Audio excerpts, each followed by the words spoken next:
I got to sneak on out of here because it's not time for me to die yet. It's not time yet. I got to go somewhere because it's not time yet. But when we see him now in this scripture here, this is the time. You don't see him trying to escape.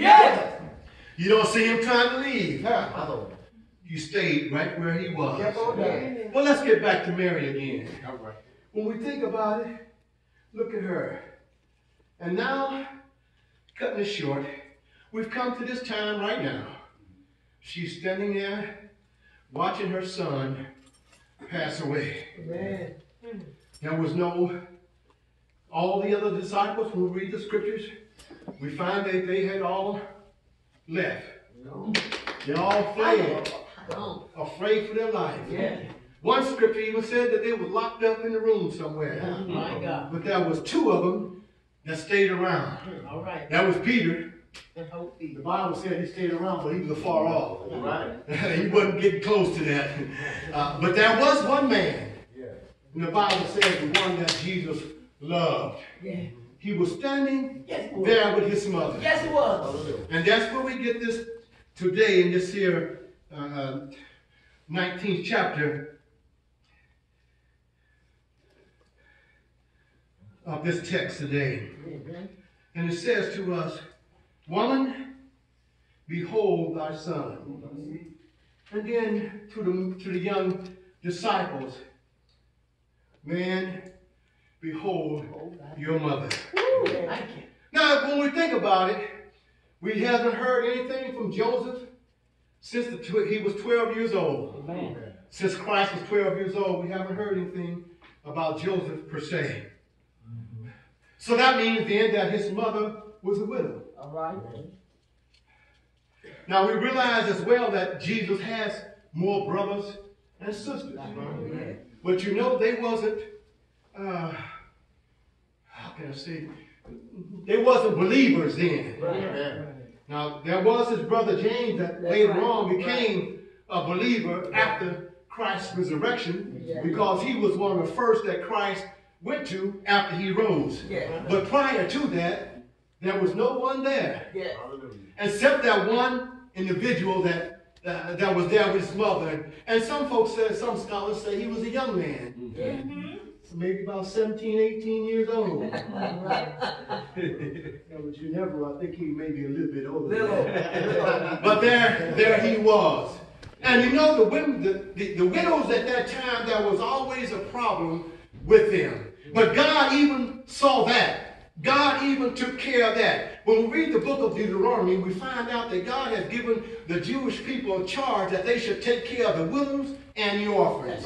So Jesus, even here on the cross, is still holding up the law. Now, we also understand that there was a time he said to us, I didn't come to destroy the law, but fulfill it. So here he is even now fulfilling the law, giving this disciple charge to watch over and take care of his mother because he was a widow. And she was a widow because, you know, when a person or a woman was a widow, people would take advantage of them. Not only would it take care of advantage, but the father, the young children and things like that, people would take advantage of them. So Christ was still doing what he was supposed to do. Thank you. And the Bible tells us that this young man took her from that day to be in his house. So we see that even though God had, this had come to pass, but when we look at the whole thing, the whole big picture, we have to think and figure out and understand and be grateful that what has been transpired was going to happen. It was supposed to happen because it was the plan of God. In the Bible, we find out that Jesus even prayed, if it be possible, if it be possible. Now, that's a different if now. I said to some other, told you some other ifs a little bit over, but this is a different kind of if. If it be possible, let this cup pass from me. But it was not possible. It had to be something. Hey, thank you. For God so loved the world. Thank you, that he gave his only begotten son. So it was not possible that he should do something else. The plan had already been set. The plan was already in motion. And thanks be to God that he did not listen to those individuals that wagged their head and said, if you come down, we'll believe you. Saints of God, You all hold fast. There are going to be people that's going to come to you and say the exact same thing. If you do this or if you do that, then I'll believe you. Thank you. But we are not to tempt the Lord God. And we are not to come down from our belief. Our faith in Jesus Christ. We can stand boldly and proclaim the gospel of Jesus Christ. And the old time used to tell me to have some holy boldness. To be able to say what God gives you to say without wavering, without faith, with faith, and not even down saying that you're going to be something else. Be what God has destined and ordained you to be. Look at Jesus. He was our example. Yes, he was. He did not come down from where he was. I believe someone mentioned earlier, if he had come down, where would we be? We wouldn't be able to assemble ourselves here this day. Thank you. We wouldn't be able to go through the trials and tribulation that life brings to us and still remain saved, sanctified, and Holy Ghost filled.